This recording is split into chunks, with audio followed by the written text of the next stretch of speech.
Haleluya.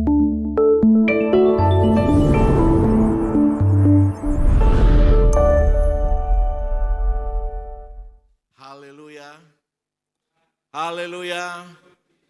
Haleluya. Puji Tuhan. Puji Tuhan. Puji Tuhan.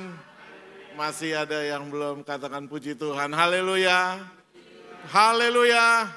Puji Tuhan. Haleluya. Amin. Ya, puji Tuhan, puji Tuhan ya. Bapak Ibu Saudara, harusnya kita lebih bersemangat ketika kita ada di dalam bait Tuhan.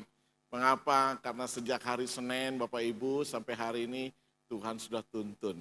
Ya, Tuhan sudah pelihara, Tuhan sudah jaga. Bayangkan Bapak Ibu Saudara, dalam tubuh yang sehat Bapak Ibu Saudara bisa hadir di tengah-tengah ibadah ini. Kalau Bapak Ibu bisa berkunjung sekali waktu ke rumah sakit, Bapak Ibu bisa melihat setiap tarikan nafas mereka begitu letih, begitu berat.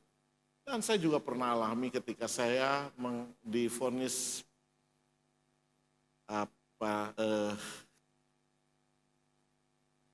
virus COVID-19 ya. Tahun 2020 saya menghadapi itu. Ya, bahkan sudah di ruang ICU, sudah pasang alat ya. Dan saya ada di lembah kematian. Sudah gelap semua, tetapi saya katakan Tuhan belum saatnya karena masih ada pekerjaan. Bukan juga khawatir dengan kematian itu, tetapi saya rasa pekerjaan saya belum tuntas. Saya minta Tuhan boleh berikan saya second life untuk saya melayani Tuhan lebih sungguh. Puji Tuhan, Tuhan izinkan saya bisa hidup kembali saudara, karena saya menyadari itu hari terakhir saya. Dan Tuhan kasih second life, dan hari ini ketika saya ada, saya boleh bersyukur. Itu sebabnya memuji, memuliakan Tuhan. Pujilah Tuhan dengan sungguh-sungguh. Amin. Muliakan Tuhan dengan sungguh-sungguh ya, sehingga kita mengalami pertolongan Tuhan yang sangat luar biasa. Baik Bapak Ibu Saudara, izinkan saya memperkenalkan diri saya bukan untuk dikenal, tetapi lebih Bapak Ibu menyayangi saya ya, sehingga ketika boleh berkunjung kembali di Labuan Bajo ini, kita ada di dalam persaudaraan di dalam Tuhan yang kuat dan kokoh ya. Kita boleh sharing satu dengan yang lain. Bapak Ibu juga kalau berkunjung nanti ke Mataram, boleh bertemu ya, boleh kita membangun satu hubungan kekeluargaan yang sangat luar biasa. Karena demikian firman Tuhan katakan ya. Nah Bapak Ibu Saudara, sebelum saya menyampaikan kebenaran firman Tuhan, ya ini keluarga saya Bapak Ibu Saudara. Saya bersyukur kepada Tuhan dianugerahkan seorang istri yang hebat, yang sangat luar biasa, dan istri saya Johanna yang sangat mendorong anak-anak saya, membantu saya juga di dalam pelayanan. Ya, nama istri saya Johanna, mungkin ada jemaat dari ND di sini. Ya, istri saya dari ND ya, tetapi farmnya Latu Mahina, orang Ambon tetapi terdampar di ND. Ya, ini anak saya yang pertama Claudia, yang Bapak Ibu kenal, dan saya berterima kasih bimbingan kerohanian boleh terbina di tempat ini. Terima kasih untuk gembala setempat Bapak Rudi, dan ini adiknya David ya. Saya berdoa kiranya juga kerinduan dia tahun depan ada di sini Pak ya, karena sudah tahun ini selesai koas di rumah sakit provinsi. Dia minta kakaknya kalau boleh juga bisa mengabdi di rumah sakit di sini ya. Dan ini Excel yang bungsu kuliah di teknik sipil di Undram. Saya melayani di Gembala Sidang di GPD Harvest Kuta Church di Kuta Mandalika, Bapak Ibu Saudara, dekat dengan sirkuit. Dan kedatangan saya di sini lupa, tadi pagi saya sampaikan, saya bersama juga dengan Ketua Yayasan Gereja, Bapak Yaya Agus. Bisa berdiri Pak. Ya, ini Ketua Yayasan Gereja kami ya, akan mencoba untuk membuka usaha di tempat ini ya, untuk mengembangkan ekspansi usaha ya. Dan kemudian kalau sore hari saya melayani sidang di Mataram, karena di Kuta itu cukup jauh dengan kota, dan juga saya membuka di kota, yaitu di GPD El Betal Mataram. Dan juga bersama dengan gembala setempat, saya juga di majelis daerah, dan puji Tuhan, Tuhan boleh menuntun saya ada hari ini untuk melayani Bapak Ibu. Saya yakin dan percaya, kita sebagai orang percaya tidak ada istilah kebetulan. di bumi ini. Nggak ada ya. Kebetulan ya saya di Labuan Bajo enggak. Saya percaya rancangan Tuhan yang luar biasa buat diri saya dan juga buat semua jemaat Tuhan di tempat ini. Puji Tuhan, baik kita akan diberkati oleh kebenaran firman Tuhan. Seberapa banyak kita mau diberkati, bisa lambaikan tangan saudara. Puji Tuhan ya, pagi tadi saya membahas tentang realita kehidupan, apa yang ditulis oleh Salomo. Dan hari ini, siang ini saya akan mencoba melihat apa yang ditulis oleh Daud. Bapak Ibu Saudara, perjalanan kita hari ini masih di ronde pertama di tahun 2022. Ada banyak hari yang terbentang luas di tahun 2022. Ada banyak kejadian, ada banyak peristiwa-peristiwa yang akan menggentarkan iman percaya kita. Tetapi hari ini Bapak Ibu Saudara dengar baik-baik. Supaya sekembali Bapak Ibu keluar dari pintu ibadah, pintu bait Tuhan, kaki saudara akan kuat, kepala saudara akan tegak. Dan akan berkata, tahun ini menjadi tahun kemenangan buatku. Tahun ini menjadi tahun berkat buatku. Dan tahun ini menjadi tahun yang sangat luar biasa. Yang aku akan lalui sampai di akhir tahun nanti. Amin. Hari ini mungkin kita sedang gelisah. Mungkin hari ini kita sedang ada ketakutan-ketakutan yang sangat luar biasa. Tetapi mari dengar firman Tuhan. Terima firman Tuhan, buka hati saudara. Maka saya dan percaya ketika sabda Tuhan disampaikan, di situ mujizat Tuhan terjadi. Amin. Mari kita akan lihat di dalam Mazmur pasal yang ketiga. Kita akan lihat Mazmur pasal 3 ayat 1 sampai 9. Saya minta bantuan untuk suara Mazmur Daud akan membacakan ini. Ketika ia lari dari Absalom anaknya. Ya Tuhan, betapa banyaknya lawanku. Banyak orang yang bangkit menyerang aku. Banyak orang yang berkata tentang aku, baginya tidak ada pertolongan daripada Allah. Selah. Tetapi Engkau Tuhan adalah perisai yang melindungi aku. Engkaulah kemuliaanku dan yang mengangkat kepalaku.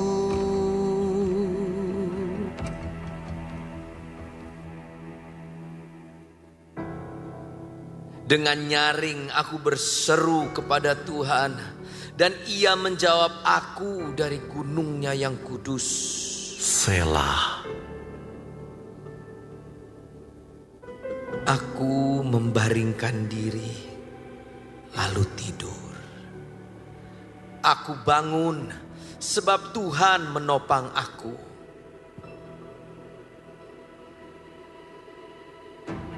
Aku tidak takut kepada puluhan ribu orang yang siap mengepung aku. Bangkitlah Tuhan, tolonglah aku ya Allahku. Ya, Engkau telah memukul rahang semua musuhku dan mematahkan gigi orang-orang fasik. Dari Tuhan datang pertolongan. Berkat-Mu atas umat-Mu. Selah.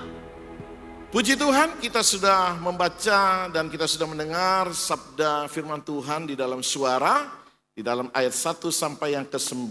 Bapak Ibu Saudara, mari kita dengar keberkatan firman Tuhan dari teks ayat yang kita sudah baca. Saudara yang saya kasih di dalam Tuhan kita Yesus Kristus, tidak ada satupun di antara kita, bahkan yang mungkin berpikir, bahkan warga Amerika Serikat pun tidak pernah berpikir merenungkan apa yang terjadi satu ketika daerah mereka akan sepi seperti ini. Nggak pernah mereka membayangkan. Bahkan demikian juga mereka yang tinggal di Dubai, mereka tidak akan pernah berpikir bahwa pusat keramaian yang begitu luar biasa hari lepas hari akan terjadi sunyi senyap seperti ini. Demikian pula apa yang terjadi di London, England, Inggris, Bapak Ibu Saudara. Pusat perkotaan yang sedemikian ramai. Nggak pernah mereka berpikir bahwa akan terjadi sunyi senyap seperti ini. Demikian juga apa yang terjadi di Paris. Lenggang. Tidak ada satupun mereka yang berani keluar rumah. Karena kita tahu bahwa masa pandemi COVID-19 yang begitu luar biasa melanda kota-kota besar. Mereka tidak pernah membayangkan warga kota Jakarta sepi seperti ini. Bahkan sunyinya tidak pernah mengalahkan kalau peristiwa atau hari raya mudik, ya. Sunyinya tidak pernah seperti ini, ya. Nah, Bapak Ibu Saudara, kita bisa melihat bahwa kemudian apa yang terjadi hari-hari ini. Masa pandemi COVID-19 mengharuskan orang bekerja dari rumah. Ketika pengumuman terjadi, home from work, bekerja di rumah, begitu banyak orang bersuka cita, senang. Anak-anak senang ketika orang tua mereka tinggal di rumah. Tetapi apa yang terjadi? 1-2 hari mereka senang. Dan kemudian apa yang terjadi mereka alami ketika masuk di dalam fase minggu kedua, minggu ketiga. Mereka baru terlihat karakternya. Karakter yang di kantor biasanya mereka membentak karyawan. Itu terjadi ketika membentak suami mereka, kan. Kebiasaan-kebiasaan di kantor itu akhirnya terimpartasi masuk ke rumah. Dan apa yang terjadi dengan masa pandemi COVID-19? Terjadi kekerasan di dalam rumah tangga. Bahkan kemudian apa yang terjadi tidak pernah kita berpikir bahwa perusahaan-perusahaan akan tutup, suara-suara mesin akan terhenti. Dan tidak pernah juga kita berpikir bahwa akhirnya kita juga mengalami apa yang disebut dengan PHK. Ya kan? Mungkin di tempat ini jemaat Tuhan mengalami hal sedemikian. Nah, Bapak Ibu Saudara, hal yang demikian ini juga dialami seorang tokoh yang sangat luar biasa yang disebut dengan Daud. Kalau sudah melihat di dalam Mazmur pasal yang ketiga, bagaimana saat Daud melukiskan satu persoalan yang begitu berat. Daud tidak pernah berpikir bahwa satu kehidupan yang dia harus alami mendadak. Bahkan malam hari dia tidak pernah berpikir bahwa esok akan terjadi sesuatu yang begitu menyesakkan hati kehidupan Daud. Bahkan kemudian Daud berpikir bahwa seakan-akan dunia ini runtuh.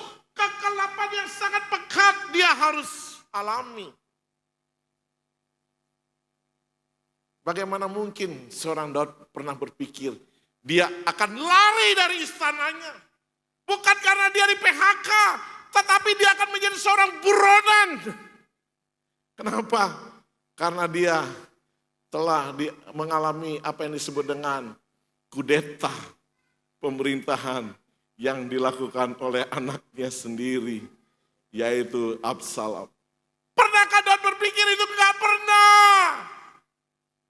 Pernahkah dia berpikir bahwa rakyatnya yang dia sangat cintai, bahkan rakyatnya begitu mengelok-elokkan ketika dia mengalahkan Goliat, kemudian menjadi seteru lawan. Dan dia menjadikan satu persoalan yang menakutkan, di mana rakyat juga mengejar dia untuk Daud dibunuh. Daud pernah berpikir itu? Enggak pernah. Bahkan bagaimana mungkin Daud? Dia harus mengalami ketakutan dan kegoncangan yang hebat. Kenapa? Karena orang penasehat terdekatnya pun, penasehatnya dia, yang disebut dengan Ahitofel itu, hengkang juga, menjadi lawan juga. Orang-orang yang ada di sekitarnya, yang begitu mencintainya, menjadi lawan. Dan menjadi persoalan yang berat. Kenapa? Karena bukan hanya seteru, tetapi mengejarnya untuk apa? Dibunuh.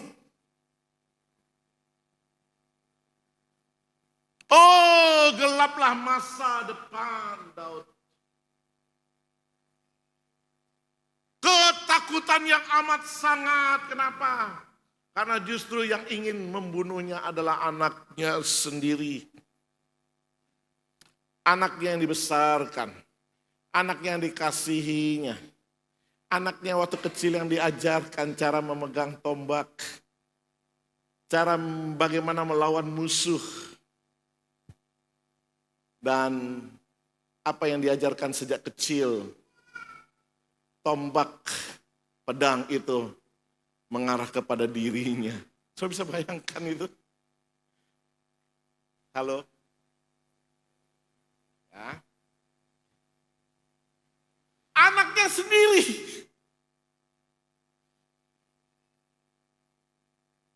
Saya akan memberikan gambaran kepada saudara bagaimana pelarian Daud yang tiba-tiba itu, yang dia tidak pernah berpikir itu, yang malamnya dia tidak pernah berpikir bahwa paginya akan terjadi seperti itu.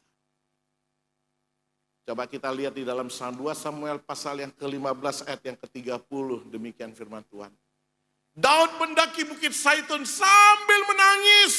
Dalam pelarian, kepalanya berselubung dan ia berjalan dengan tidak berkasut.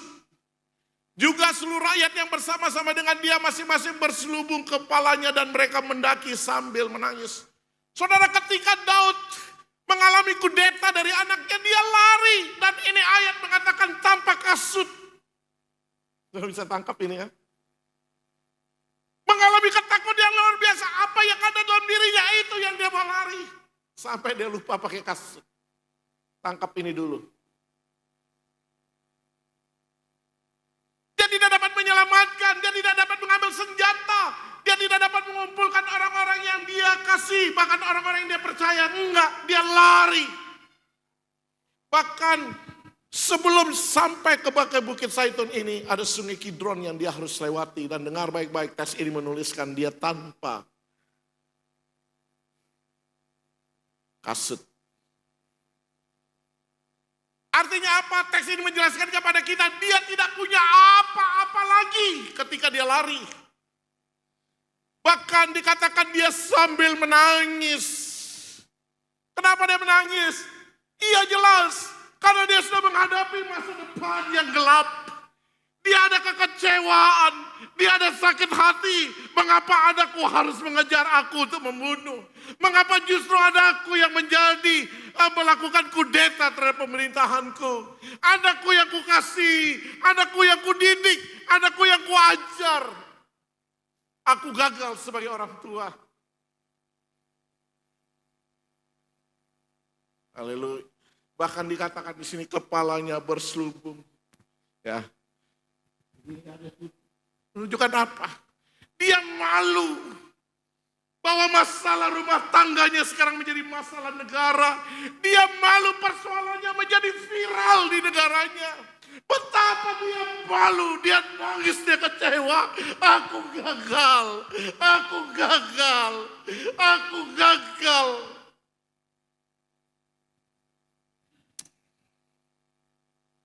Saudara, adakah kita di antara kita hari ini sedang mengalami kegagalan? Kita gagal mendidik anak-anak. Kita gagal di dalam rumah tangga. Kita gagal di dalam hubungan dengan anak. Kita gagal di dalam hubungan istri suami. Dan mungkin kita sedang ada di dalam ancaman kematian di dalam rumah tangga. Mungkin kita gagal menghadapi bisnis. Kita sedang ada di dalam ancaman kematian bisnis, pelaku usaha. Ada di dalam sedang ancaman kebangkrutan. Mungkin hari ini kita sedang gagal menghadapi masa depan yang gelap pekat di hadapan kita. Sehingga kita hari ini sedang ada satu kegelapan yang akhirnya meneror hidup kita untuk kita takut menapaki hari-hari kita di tahun 2022 ini. Dan yang lebih menyedihkan lagi, dengar baik-baik. Justru ini terjadi ketika Daud memasuki masa tuanya. Karena beberapa penafsir teolog menuliskan bahwa dihitung umur Daud ini sekitar 60 tahun lebih. Kalau di usia mudanya anaknya Gub, gak apa-apa. Dia dengan kekuatan mudanya dia lakukan. Tetapi Daud menghadapi masa tuanya, dia menghadapi seperti ini. Mungkin di antara kita hari ini di dalam masa tua kita, atau kita lagi tidak memiliki apa-apa, tidak ada punya kekuatan apa-apa. Kita sedang diperhadapkan dengan situasi yang pelik.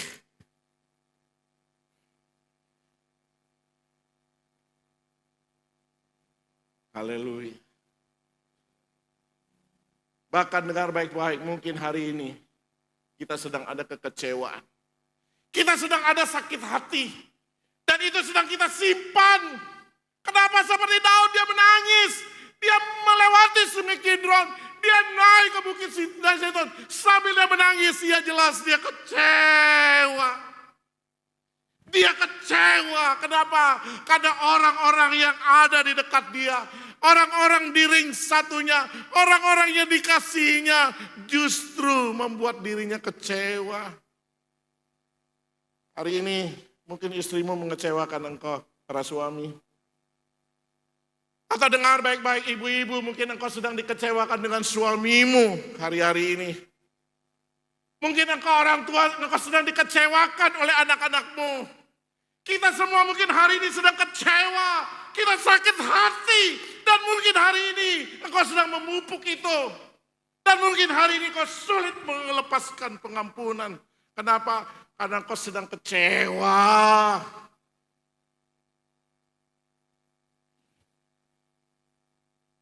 Pukulan berat bagi Daud saat itu.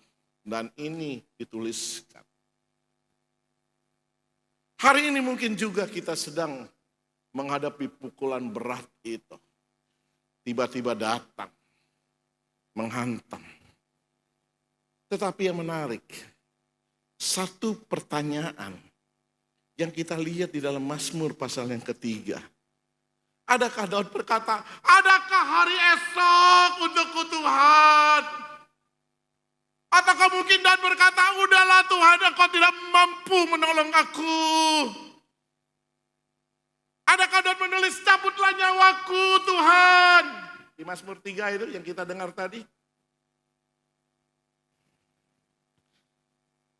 Tetapi ketika Daud menghadapi persoalan yang amat berat ini, di akhir tulisan Daud pasal yang ketiga, Mazmur Daud berteriak. Dia mau sampaikan kepada seluruh rakyat. Dia mau menyampaikan kepada seluruh pembaca Mazmur pasal yang ketiga. Dia mau sampaikan kepada saudara dan saya hari ini. Daud berkata, from the Lord comes deliverances. Dari Tuhanlah datang sumber pertolongan. Keren bukan? Keren gak? Keren amat. Saudara yang percaya bahwa sumber pertolongan dari Tuhan, mari kita beri tepuk tangan untuk Tuhan kita. Dia tetap akan memberikan pertolongan. Dia tidak akan lari, tetapi dia tetap ada untuk memberikan pertolongan. From the Lord comes deliverances. Dari Tuhan datang sumber pertolongan. Ini penegasan Daud. Dia sampaikan kepada kita semua. Sehingga dia mau bilang begini pagi hari ini. Jangan takut. Tetap setia sama Tuhan. Tetap cinta Tuhan. Amin. Amin. Tadi kan kita udah nyanyi. Kegelisahan apapun, situasi apapun, itu pakaikan pukulan berat, tetap cinta Yesus. Daud mau bilang begitu, tetap cinta, tetap setia. Jangan gelisah, jangan takut, tetap semangat, jangan pernah menyerah. Dan ini yang Daud mau kasih tahu kepada kita. Cara yang pertama Daud lakukan. Ketika dia dapat berkata, dari Tuhan sumber pertolongan itu. Yang pertama sekali, Daud mau bilang,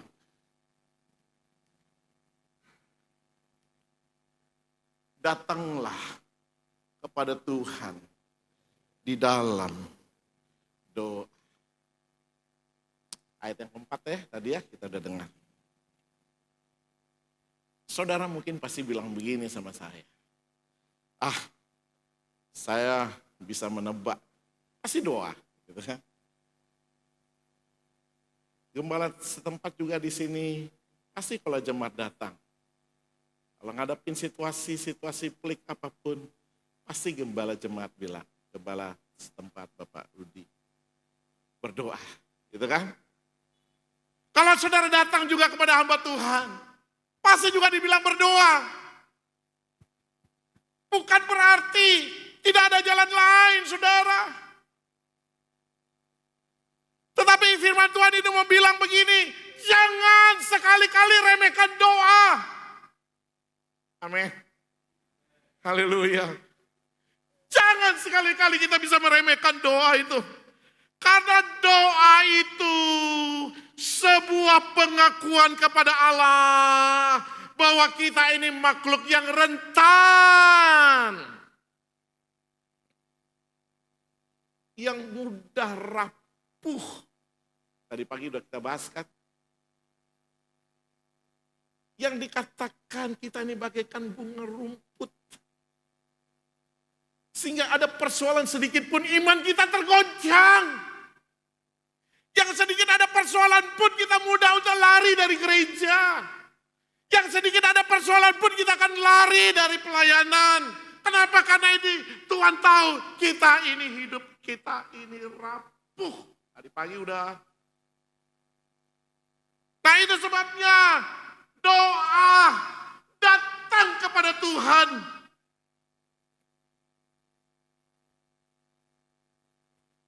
Saudara, hidup kita ini rentan. Kita ini rapuh. Bahkan sama makhluk yang tidak kelihatan pun. Kita tidak tahu bagaimana caranya untuk menghadapi. Sampai kita diberitahu caranya hanya cuci tangan dan jaga jarak, bukan? Tetapi dengan demikian juga banyak orang yang mati. Itu menunjukkan apa?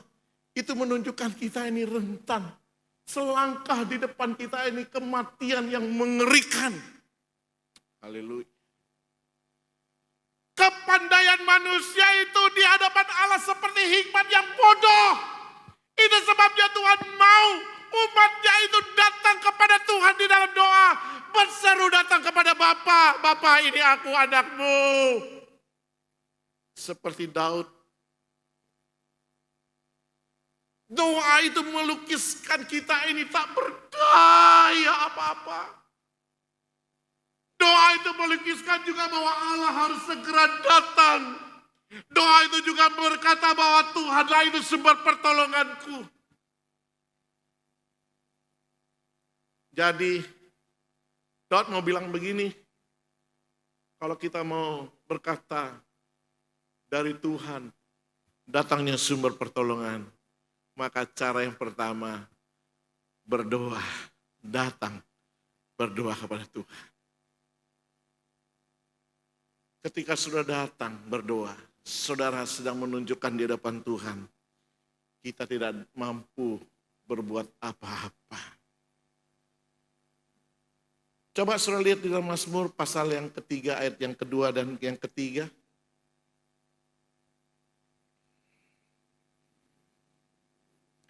Ya Tuhan, betapa banyaknya lawanku. Banyak orang yang bangkit menyerang aku. Banyak orang yang berkata tentang aku, baginya tidak ada pertolongan daripada Allah. Dengar. Ada kata banyak. Ada kata banyak.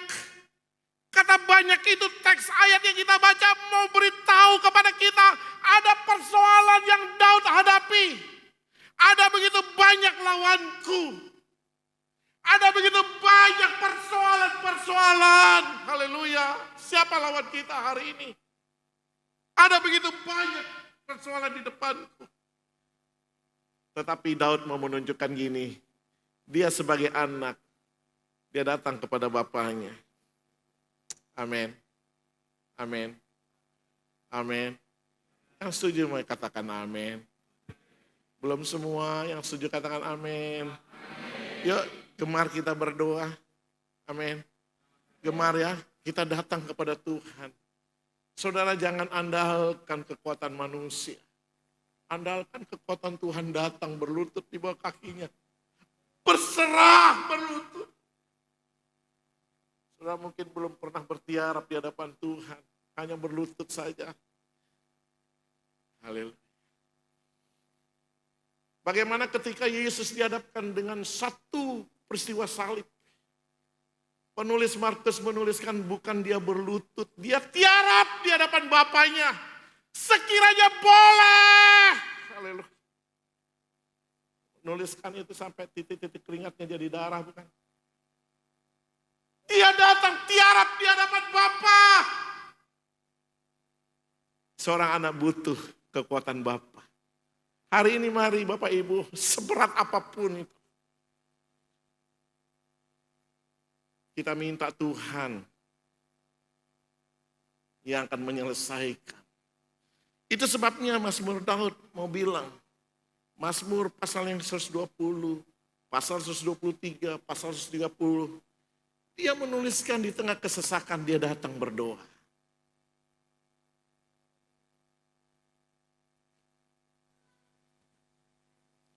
Di saat ku tak berdaya, kuasa-Mu yang sempurna. Lanjut, ketika ku berdoa, mujizat itu nyata.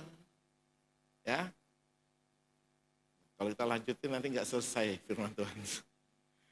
Di saat ku berdoa, itu mujizat terjadi. Tanpa doa, mujizat terjadi. Enggak lah.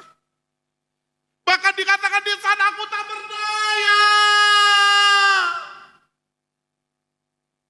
Luar biasa. Ini formula. Ini yang Tuhan memberitahu. Sehingga kita dapat berkata di hadapan Tuhan. Dari Tuhan datang sumber pertolongan. Haleluya.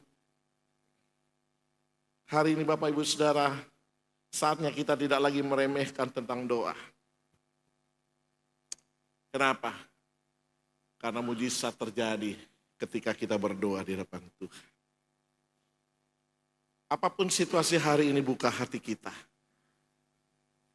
untuk masuk ke dalam hadirat Tuhan. Masuk ke dalam undangan Tuhan. Untuk kita menikmati pertolongan dari hadirat.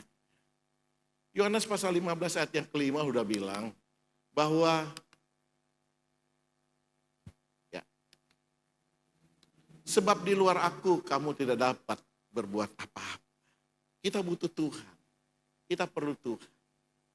Yang kedua, setelah kita berdoa kepada Tuhan, bagaimana kita dapat berkata dari Tuhan, datang pertolongan. Yang kedua adalah lihatlah kuasa Tuhan. Setelah kita berdoa, setelah kita sungguh-sungguh mengandalkan Tuhan, kita tiarap di hadapan Tuhan, kita berdoa, kita butuh Dia. Maka yang kedua, lihatlah kuasa Tuhan. Ketika ku berdoa, mujizat itu nyata. Mujizat itu ada. Ketika berdoa, mujizat ada. Jadi ketika kita sudah berdoa, kayak Daud, arahkan pandangan kita kepada kuasa Tuhan. Bukan lagi masalah, inilah yang terjadi hari-hari ini. Ketika kita sudah berdoa, ketika kita sudah mengakui kuasa Tuhan, otoritas kedaulatan Tuhan, bahwa kita percaya sumber pertolongan itu datang daripada Tuhan. Ini yang masalah. Kita masih lihat itu masalah, bukan? Sehingga kita tidak mengalami mujizat Tuhan.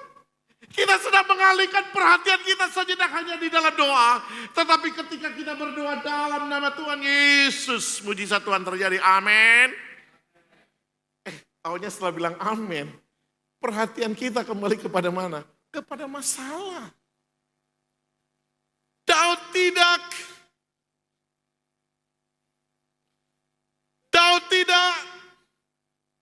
Kenapa? Karena Daud ketika dia sudah berdoa. Ini yang luar biasa.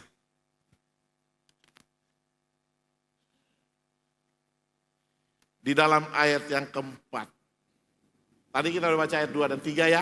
Berdoa kan? Ayat yang keempat. Dimulai kata apa? Tetapi. Benar ya? Benar ya Pak Rudi? Tetapi. Artinya apa? Artinya ada perubahan. Setelah berdoa, ada perubahan yang mencolok. Kenapa? Karena fokus Daud tidak lagi kepada masalah, tetapi dia melihat kuasa Tuhan. Ayat yang keempat, tetapi Engkau Tuhan adalah perisai yang melindungi aku. Engkaulah kemuliaanku dan yang mengangkat kepalaku.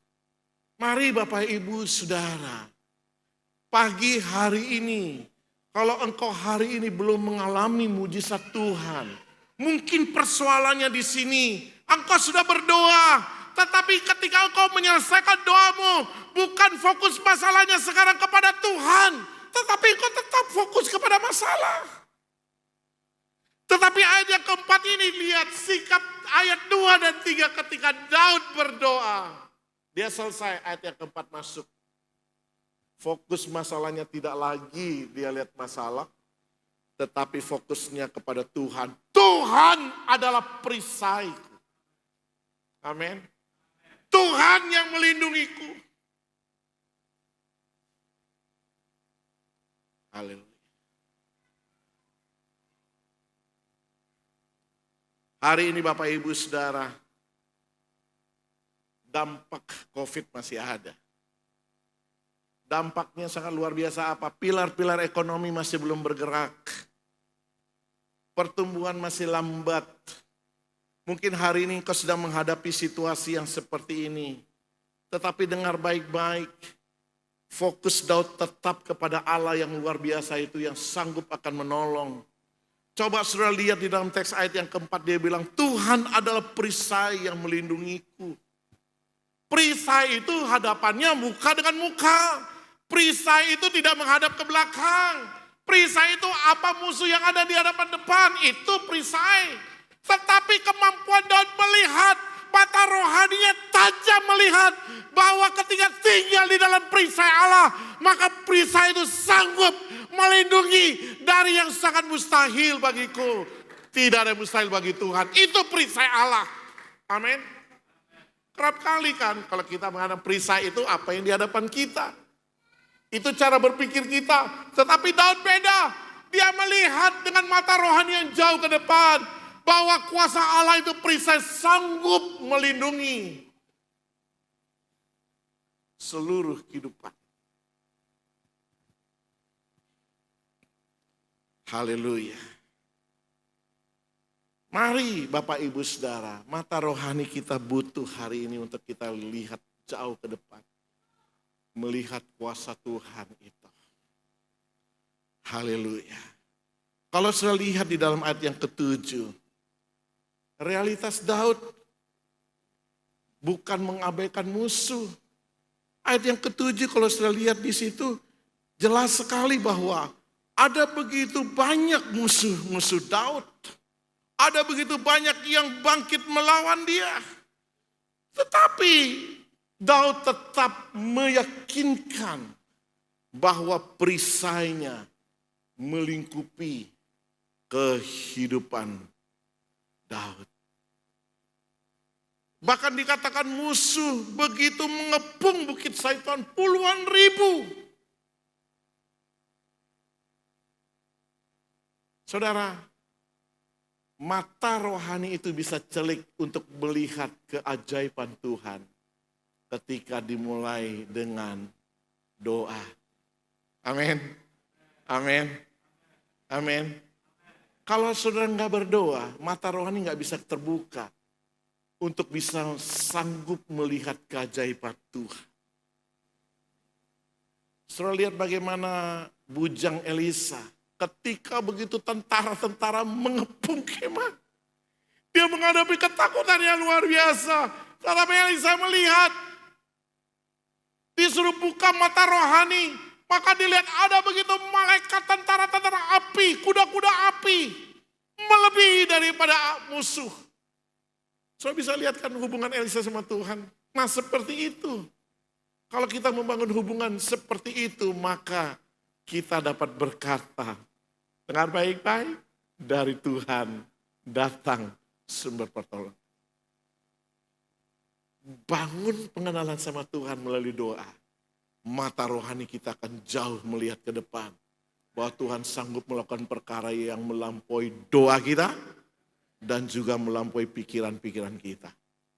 Dan yang terakhir, bagaimana supaya kita bisa melihat dan dapat berkata dari Tuhan sumber pertolongan itu. Yang pertama kita berdoa. Dan yang kedua ketika kita sudah berdoa kita akan melihat kuasa Tuhan. Dan yang ketiga adalah percaya penuh kepada Allah. Haleluya. Izinkan saya di akhir firman Tuhan ini. Saya ingin bertanya kepada saudara. Saudara jawab dengan jujur di hati saudara. Apakah ketika persoalan berat datang menimpa engkau. Memukul kehidupan engkau dengan tiba-tiba. Apa engkau bisa tidur nyenyak? Tidak, ya kan? Apakah saudara bisa tidur ngorok gitu, wah pulas gitu? Saya yakin percaya tidak. Tetapi justru Daud menulis, aku bisa tidur. Kenapa? Karena Daud percaya sepenuhnya kepada Tuhan. Ayat yang ke-6, aku membaringkan diri lalu tidur. Aku bangun sebab Tuhan menopang aku. Dengar baik-baik, apakah Daud tidur musuh ada di sana? Masih ada. Daud tidur itu musuhnya masih mengepung dia. Daud tidur itu persoalan masih ada. Daud tidur itu persoalan yang berat bahkan kematian mengancam itu masih ada. Tetapi justru ini mengajar kepada kita bahwa persoalan itu datang memukul hidup kita bisa tidur. Kenapa? Karena ada dua persoalan.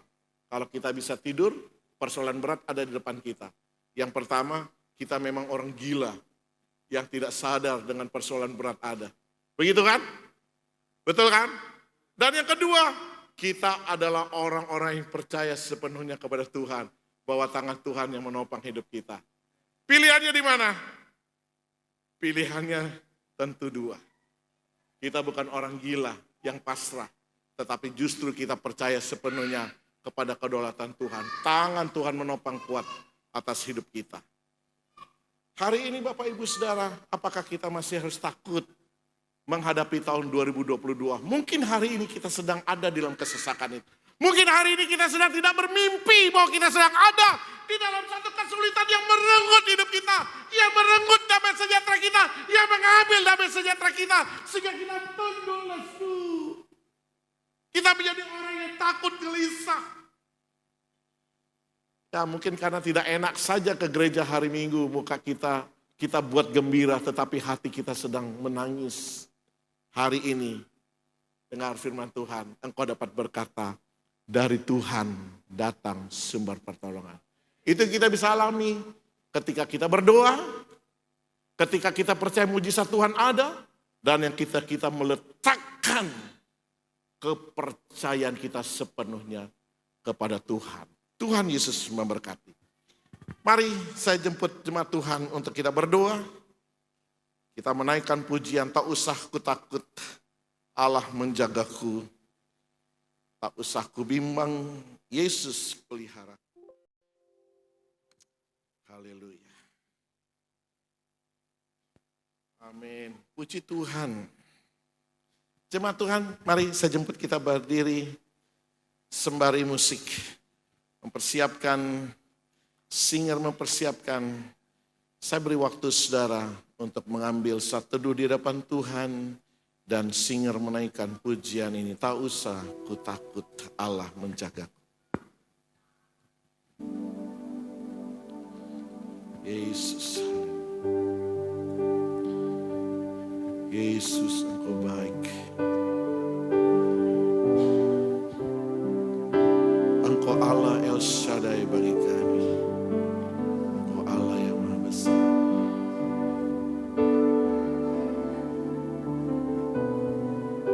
worship leader dan singer menaikkan pujian ini, jemaat Tuhan mengambil saat teduh di hadapan Tuhan. Haleluya. Yesus, Engkau baik Tuhan. Tak usah Yesus. ku takut, Amin. Amin. Haleluya. Allah menjagaku. Tak usah ku bimbang, Yesus pelihara. Tak usah ku bimbang, Haleluya, haleluya. Yesus peliharaku. Tak usah ku susah, Roh Kudus hiburku. Tak usah ku Haleluya, susah, haleluya.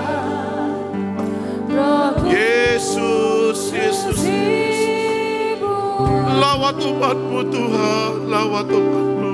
Tak usah Amin, amin, amin. cemas, Dia memberkatiku. Dia Mari jemaat Tuhan, katakan Allah El Shaddai, El Shaddai. El Shaddai, Haleluya, haleluya. El Shaddai, Mari Tuhan hadir bagi kami.